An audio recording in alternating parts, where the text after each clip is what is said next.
څنګه چې تاسو ته پته ده چې د روژې میاشت ده، نو روژه صرف دا خو نه چې دا په پاکستان کې روژه وي، لا خو چې چېرته مسلمان وي، په کوم ملک کې مسلمانان وي نو هغه ملک کې لکه روژه وي، لکه ټوله دنیا کې روژه وي، که نه مسلمان خو هر ځای کې شته. خو بیا زمونږ ملک کې د بده مرغه دا کار د ازل نه دی، لکه زه چې پخه به د پیم دی یې چې کوم د خوراک شیزونه یې نو به درته یو په ډبل نه یو په ټریپل ګران کې چې لکه کې کجوره شوه، دارنګې فروټ شو، دارنګې نورې آیټمې شو، دا درته یو په ډبل ګران کې چې عام روټین کې دا نه ګران ني.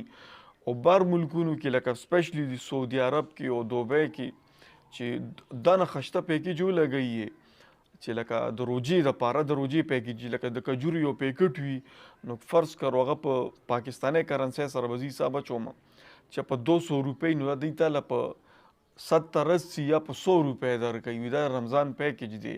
که 500 روپۍ باندې یو شی نو دله په 2-2.5 درکوي. او دلته کوم حالات دي که د 200 شی یا به 600 ته لاړ شي، که د 100 روپو شی یا به 3-3.5 ته لاړ شي.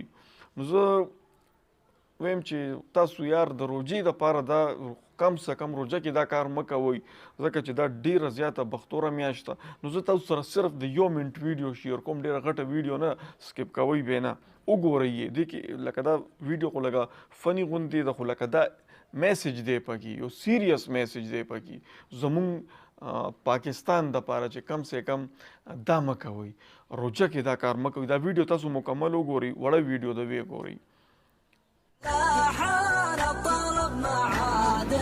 كم سعر تمري؟ إنها باقة رمضان وكل شيء أصبح أرخص. إذا كنت فقيرا فهناك بعض الأشياء التي يمكنك شراؤها مجانا. دا د سوي دا دی وی کنه دلته د رمضان پیکیج لګیدلې دي او سامانونه ټول په نیم قیمت میلاوي. او که ته غریب وس چار دی نه کیږي نو ته پکې لکه پریمړې شي، ځکه چې دلته د خلک پیسې ورکوي.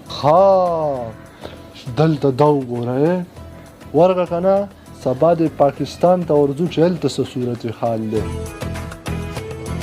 ورورې مونږ خو د سعودي نه رالو، هلته د روژې پیکیجونه لګېدلي دي او هر شی نیم په نیمه دی، خو دلته څه صورت حال دی؟ دلته هم پیکیج لګېدلی دغه شی به نه انشاءالله.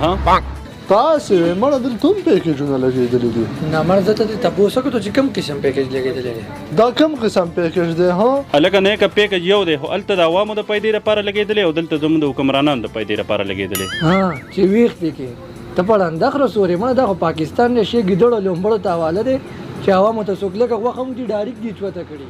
دا ویډیو تاسو وکته چې لکه هلته کوم پیکیج هر څه وي ارزان دي، او دلته حکمرانانو پیکیج ځان ته لګولي دي، هر شی ګران کیې نو به صرف حکمرانانو ته یا هغه لیړو والا لکه هره خبره کې به حکمران قصوروار هم ني.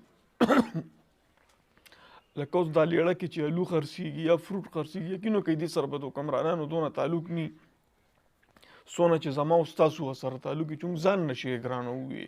دا ویډیو لکه خپلو ملګرو سره هم شیر کوي چې خلک کې ویښ شي چې یار روژه میاشته کې کم سے کم دا کار مه کوئ، دا ډیره بختوره میاشت ده.